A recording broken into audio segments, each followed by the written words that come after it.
வீடு கட்டலின்னு சொன்னாங்க, வீடு கட்டிட்டேன். கல்யாணம் பண்ணலின்னு சொன்னாங்க, கல்யாணம் பண்ணிட்டேன்.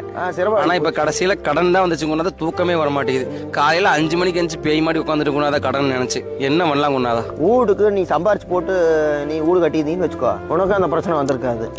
இப்ப நீ ஒரு தொழிலுக்கு கடன் வாங்கினீன்னா அந்த தொழில் வருமானம் மாதிரி நீ கட்டுவேன். அப்புறம் உன்னோட பெரிய இதனத்துக்கு நீ வீடு வந்து நீ பெருசா கட்டணும், அது கடமைன்னு ஊர் மக்கள்லாம் சும்மா அப்படியே வந்து உனக்கு புகழணும் அப்படின்னு சொல்லிட்டு நீ வீடு கட்டினா அது கடனானதுக்கு இப்ப நான் பொறுப்பா இல்ல இந்த நாடகம் பொறுப்பா? நீ கல்யாணத்தோட யாரு உனக்கு 5 லட்சம் போட்டு செலவு பண்ணி கல்யாணம் வைக்க சொன்னவனையே உன்னை யார் இந்த பில்டப் பண்ண சொன்னது? நீ கடன் பண்ணதுக்கு உனக்கே அந்த ஊக்கம் வராது. எல்லாம் உன்னோட எழுத்து வாயில கொலக்கட்டியை வச்சுக்கிற பேச முடியலையே. ஏன் முடியே? செலவு பண்ணி விட்டா கடனை வாங்கிக்கிட்ட. நீ கடன் கட்டுற வரைக்குமாவது ஒழுக்கமா இரு, புரியுதா?